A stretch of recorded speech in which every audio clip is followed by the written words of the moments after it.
Hello চাকরি প্রত্যাশী ভাই ও বোনেরা, আপনাদের জন্য আজকে আবারও নিয়ে আসলাম বাংলাদেশ পরিসংখ্যানের ব্যুরো 266 পদে নতুন একটি সার্কুলার প্রকাশ করেছে। মূলত পদের নাম, পদের সংখ্যা, বেতন স্কেল এবং প্রার্থীর যে শিক্ষাগত যোগ্যতা লাগবে, আপনাদের কিভাবে আবেদন সম্পন্ন করবেন, আবেদনের সময়সীমা, আবেদন ফি কত টাকা জমা দিতে হবে, বিস্তারিত আমি এই ভিডিওতে আলোচনা করার চেষ্টা করব।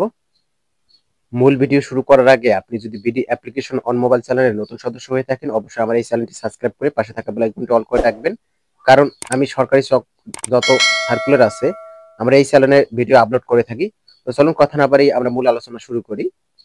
আমরা এখানে দেখতে পাচ্ছি বাংলাদেশ পরিসংখ্যান ব্যুরো 266 পদের যে সার্কুলারটি প্রকাশিত হয়েছে। মূলত 1 নম্বরে সহকারী স্টোর কিপার নেওয়া হবে 2 জনকে এবং শিক্ষাগত যোগ্যতা ইন্টার পাস করলে আপনি আবেদন সম্পন্ন করতে পারবেন। 2 নম্বরে দেখতে পাচ্ছি মেশিন ম্যান 3 জনকে নিয়োগ দেওয়া হবে। উচ্চ মাধ্যমিক ইন্টার পাস করলে আবেদন সম্পন্ন করতে পারবেন, তবে 2 বছরের অভিজ্ঞতা থাকতে হবে। 3 নম্বরে মেশিন ম্যান কাম ক্লিনার 2 জনকে নিয়োগ দেওয়া হবে। উচ্চ মাধ্যমিক সার্টিফিকেট সমমানের পরীক্ষা উত্তীর্ণ হতে হবে এবং 2 বছরের অভিজ্ঞতা থাকতে হবে। 4 নম্বরে প্যাকার নেওয়া হবে 3 জনকে। অবশ্যই আপনাকে ইন্টার পাস করতে হবে এবং 2 বছরের অভিজ্ঞতা থাকতে হবে। 5 নম্বরে চেইনম্যান 179 সর্বোচ্চ পদে নিয়োগ দেওয়া হবে। মাধ্যমিক স্কুল সার্টিফিকেট, আপনি যদি মেট্রিক পাস করেন তাহলে আপনি আবেদন সম্পন্ন করতে পারবেন, তবে আপনার সংশ্লিষ্ট কাজে অবশ্যই বাস্তব অভিজ্ঞতা থাকতে হবে। 6 নম্বরে অফিস সহায়ক 77 জনকে নিয়োগ দেওয়া হবে। মেট্রিক পাস করলে আবেদন সম্পন্ন করতে পারবেন, তবে অবশ্যই আবেদনকারীর বয়স 18 থেকে 32 বছরের মধ্যে হতে হবে। এবং আবেদনের যে সময়সীমা আমরা এখানে দেখতে পাচ্ছি, অনলাইনে আবেদনপত্র সংক্রান্ত শর্তাবলী আপনাদের সকলের সুবিধার্থে ডেসক্রিপশন বক্সে লিঙ্কটা থাকবে, আপনারা আবেদন সম্পন্ন করতে পারবেন এবং সার্কুলারটি ডাউনলোড করে নিতে পারবেন। আবেদন শুরু হবে 16/3/2025 সকাল 10 ঘটিকা হতে এবং আবেদন শেষ হবে 5/4/2025 বিকেল 5টার মধ্যে। অবশ্যই আপনাকে আবেদন সম্পন্ন করতে হবে।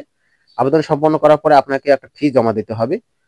এই ফিটা হচ্ছে এখানে দেখতে পাচ্ছেন, 2টি এসএমএস এর মাধ্যমে আপনাকে ফি প্রদান করতে হবে।